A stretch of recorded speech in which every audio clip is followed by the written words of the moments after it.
Our first discussion today looks at industrial policy, how it can help us to be competitive and sustainable, and how we can unleash the insurance industry to help drive that.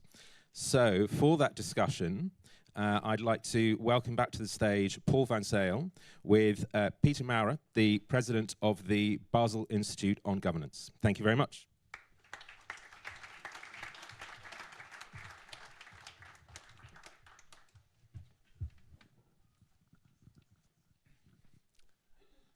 So Peter is a almost perfect person to follow that really remarkable introductory comments by Barnaby, because he has served in a series of roles which, for reasons he will soon explain, equip him almost perfectly to play the role that he's currently playing at Zurich.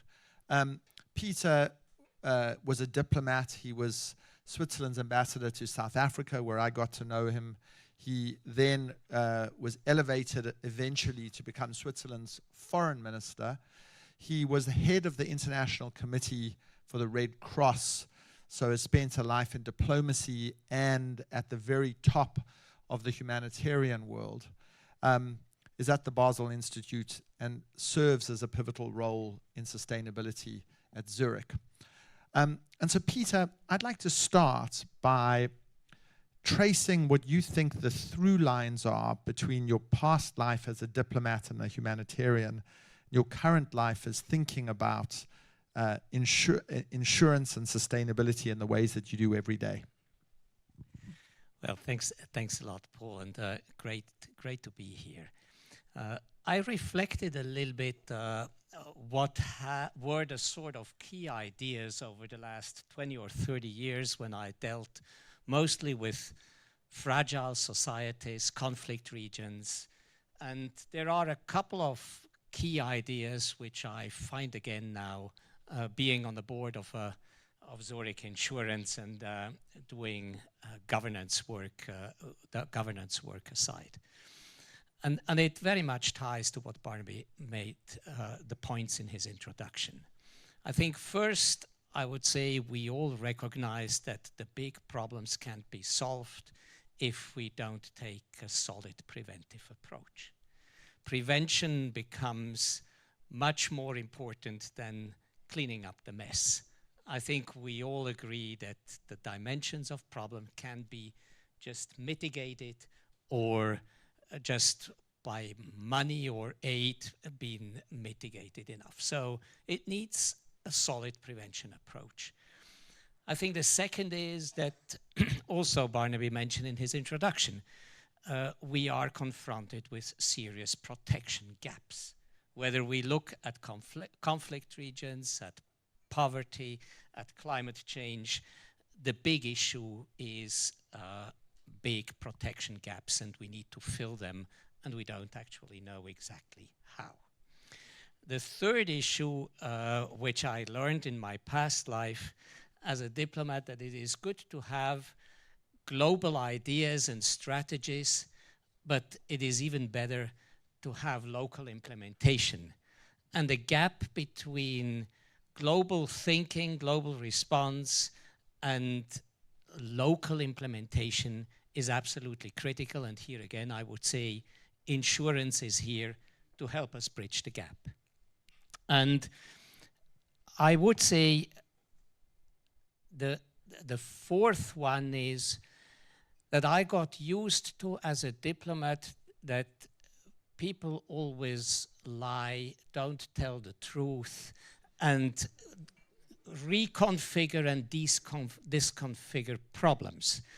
And I think objective measurement of problems is so critically important to right-size the responses to those problems. Measurability, measurement, data is absolutely critical. And the last one I would mention is that somehow we are in a fragmented world. Everybody talks about fragmentation, but it is also fragmentation can be overcome if we don't manage to build value chains of how we bring instruments and people and institutions and policies and tools aligned in a way to have better impact. And I think that's a little bit also what Barnaby was calling for in his introduction. How do we align those actors here in the room in a way to produce better impact than we have done in the past? So I want to come to this question of risk, because in our prior conversations you spoke a lot about how the best humanitarians are people often who seek to minimize and avoid risk in delivering essential assistance to people. And the avoidance of risk is something that you also see in insurance. And I think you have, in our conversations, begun to call for a re-examination of risk avoidance and perhaps a more imaginative and thoughtful embrace of risk at this very pivotal moment in human history. So tell us more about your thinking on that. Well, I think having a short-term approach to risk is really something which I saw in 10 years at the Red Cross, that it wouldn't solve any of the problems we were confronted with. It would help people survive. That's positive. It's better than having dead people all over. But I think at the end of the day, the root causes of conflict are not addressed by just mitigating superficial risks, whether it is risk to life, whether it is risk from climate change. You can fix the houses, you can fix them 10 times, but what about the sense of what you are doing? What is the strategy behind if you don't go to the root causes of conflict, to the root causes of climate change, to the root causes of disruption in society? And going to the root causes demands a much more proactive way of looking at the toolboxes and the tools and the instruments that we have, whether it is in an insurance sector or in any other sector. I think that goes to what you said in your introduction, Paul, as well. We have these increasing gaps where we think that insurance is not financeable or is not financeable in the way it has been financed in the past. And as gaps increase, we need to be proactive and to rethink on how we can think insurance anew, given the dramatic situation that we encounter with regard to climate change, but also with regard to the dynamics of these multiple and complex risks that were already in both introductions mentioned. So now let's turn to Zurich. You have a comprehensive framework to think about climate and to think about resilience and to think about net zero. And if you wouldn't mind, just take us a little bit, because in some ways the principles you've just articulated find themselves in how you've gone about thinking about this from the perspective of a globally recognized insurer. So how does this start becoming more practical from the perspective of the insurance company you sit on the board of? I will immediately jump to that, but maybe start with a story on how I thought more than 10 years ago. I was invited when I was still president of the Red Cross to speak at the 150th anniversary of Swiss Re. And it struck me that the Red Cross and Swiss Re were founded almost 2 or 3 weeks apart from each other in 1863. So what I found interesting is that whether you think about diplomacy, insurance, peacemaking, it's at the end of the day all about how societies deal with risk. And what was in 1863 an adequate way of thinking about risk? And it made me think, what is the 2024, 25, 26 way of thinking about risk? And I think Zurich Insurance, what I have seen now as a board member, as many here from other insurance companies, I think we have managed over the last couple of years to adapt some of the products to the new situation with which we are confronted, because we analyze all the same things, all the same data, we see the impacts, and we have modernized underwriting, we have modernized investment policies, we have basically developed the tools and instruments in the logic of how insurance companies develop tools and instruments. And I think many of us in the insurance sector have done really fantastic and interesting innovations, whether it is with regard to innovative energies, it has been mentioned in the introduction, whether it is to the increase of NatCat, whether it is with parametric insurance, whether it is with regard to cyber. I think the sector has innovated and will continue to innovate, and that's good. And I think boards and shareholders and management of companies have pushed that agenda to different degrees, but almost everywhere in the sector, and it has produced positive results.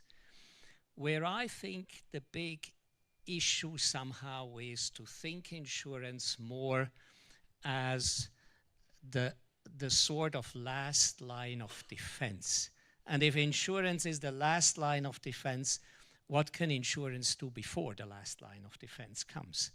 If the last line of defense is the only one and is increasingly uninsurable, what can we do before? What can we do to leverage our data, our knowledge, in order to define preventive action and preventive policies? How can we advise our customers, commercial and individual, in order to rethink the way they behave and how they define their own investment policies, how they build, how they construct, in order to minimize risks on the way of what we get as a total risk at the end.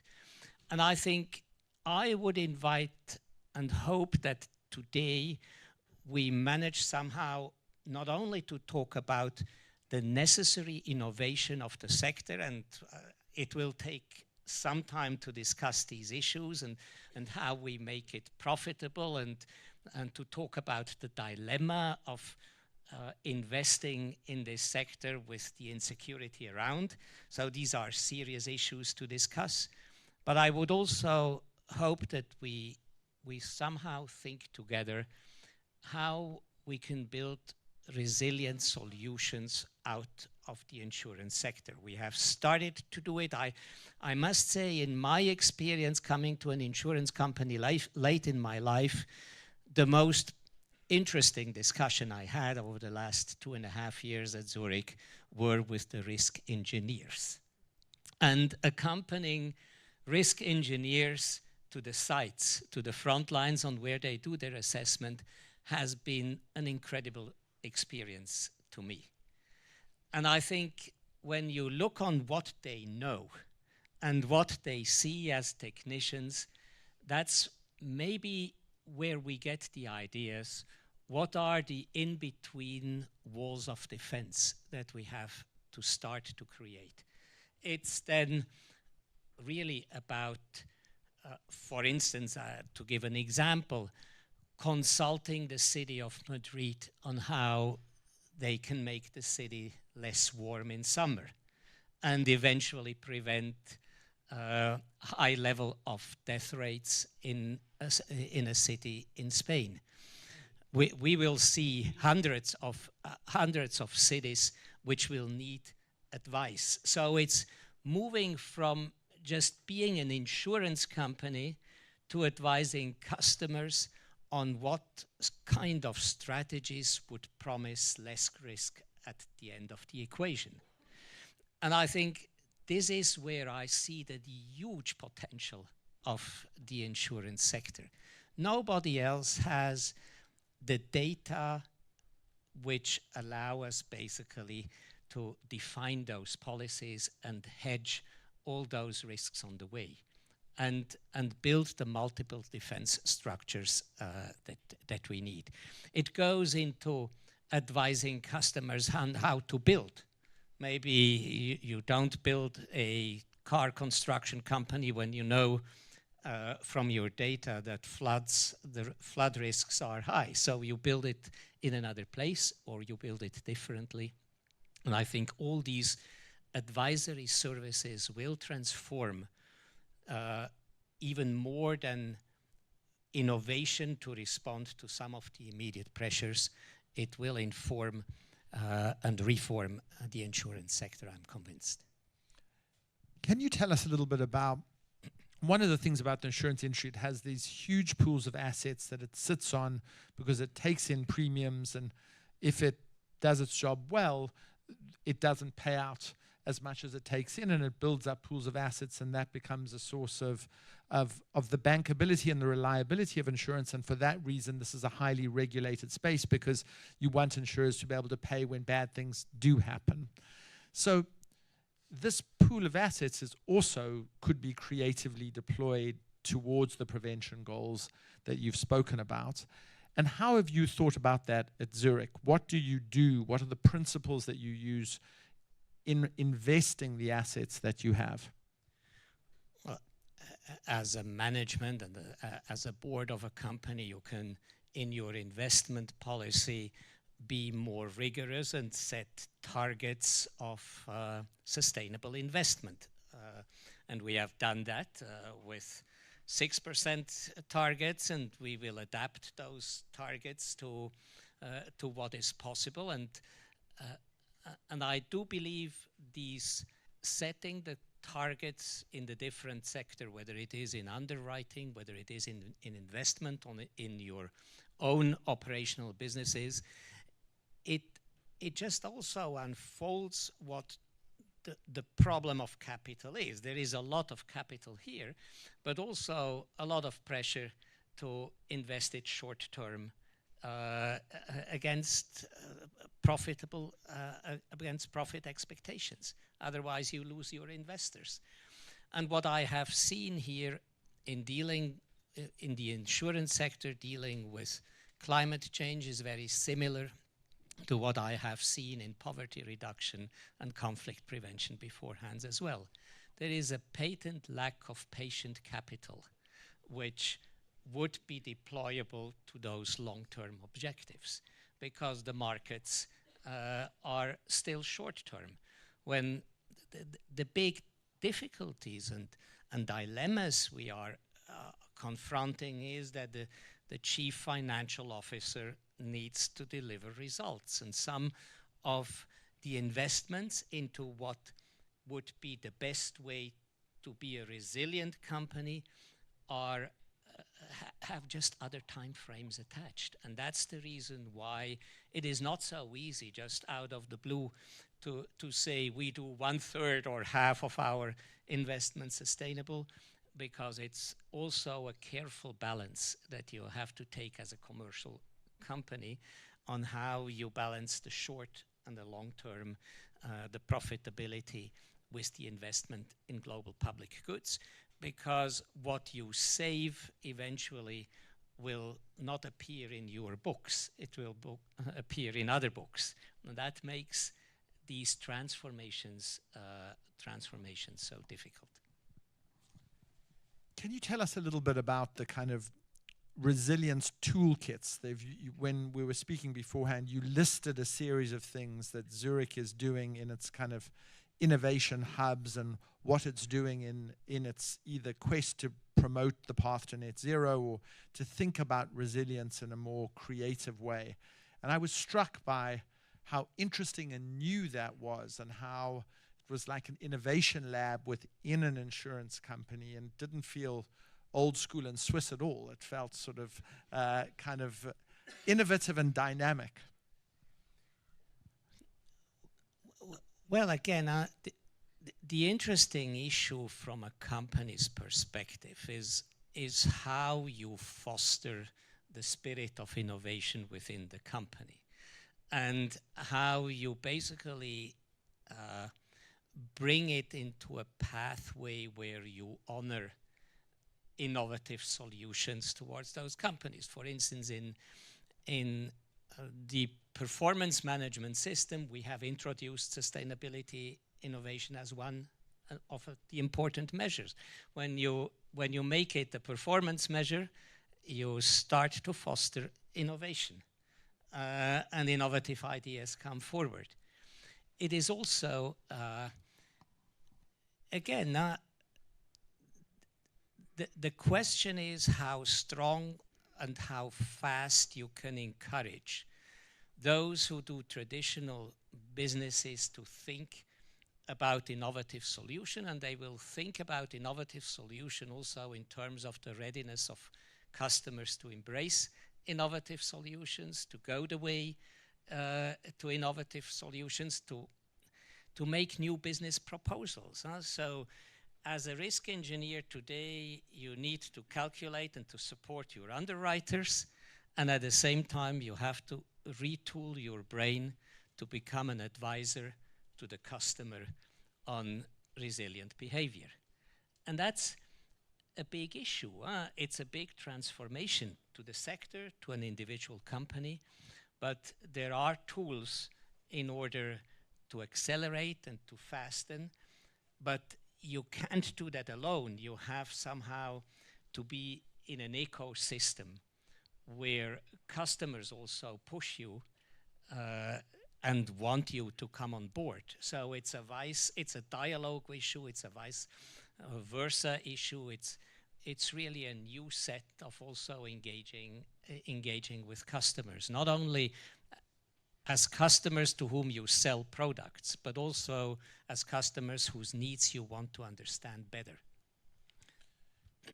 We spoke a little bit about some of the kind of data hubs, or the way that you start using data to think about prevention and early warning. You've done some interesting work around cyber, and that is a sort of major threat. Again, Barnaby referred to that previously. But how are you taking these troves of data that you sit on and orienting them towards prevention in the ways that you've described?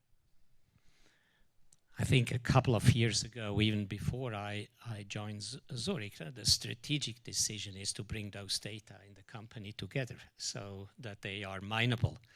And I think the big transformation is really to build those platforms where the wealth of data is usable, also to respond to some of the big challenges. So the big transformation in order to be able to be sustainable is also to put in order your data.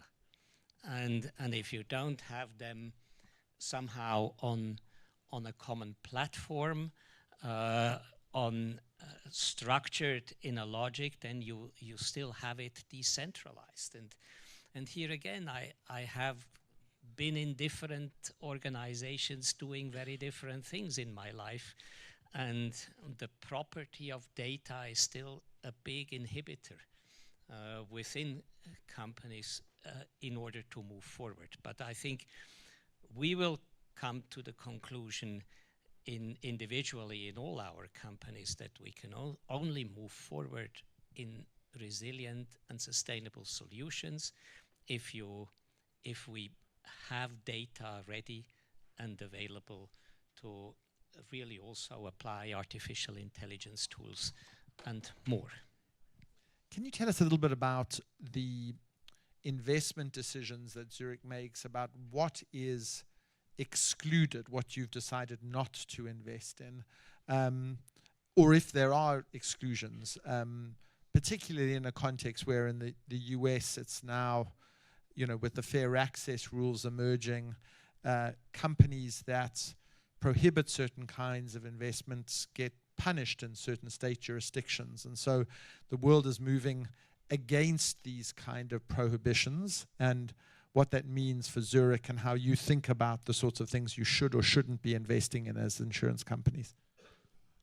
Well, in particular, being quite a big commercial insurance, the company has made a trajectory on the one side of excluding the kind of obvious risks from weapons sector to children's work and other things that many or all of us have done in the past, but also to engage on transition policies, in particular with regard to the transition path to net zero. It ties again to what I said before. It's changing the approach to your commercial or individual insurance taker in order to advise them on the transition path in order to have a landing within what internationally is accepted as a reasonable pathway.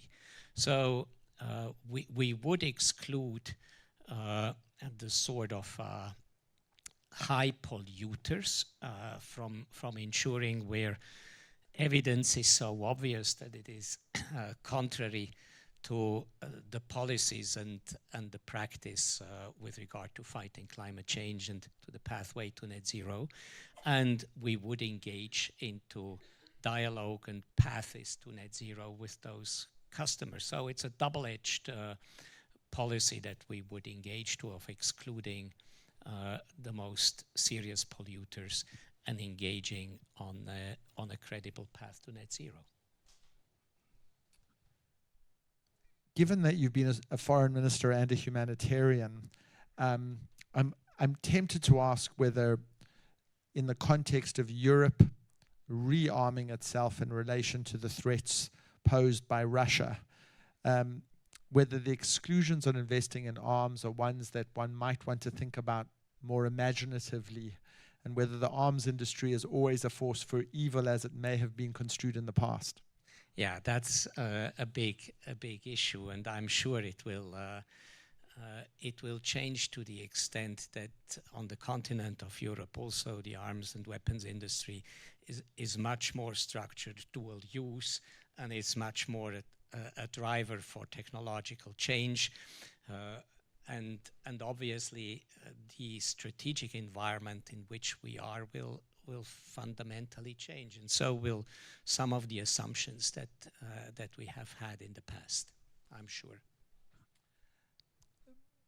Having said that, as a humanitarian and a diplomat in the past, I have my serious doubts whether the best defense industry is just rearming, whether societies need not much more differentiated and much more multifaceted defense systems than just building weapons against whatever threats. I mean, we know it in the past.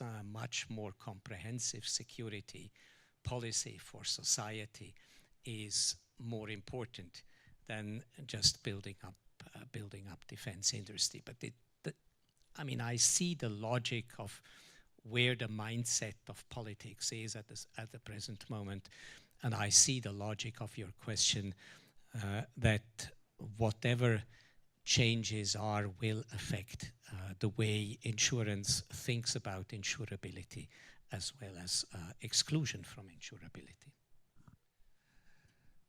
So I think this conversation sort of illustrates that insurance has moved from what can erroneously be thought of the sort of sidelines of history.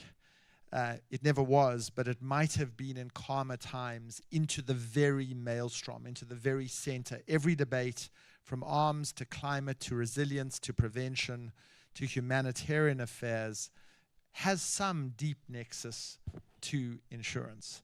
And I think having a person like yourself steward that conversation is an enormous gift to the industry, and we're so grateful that you'll be joining us today. So thank you so much.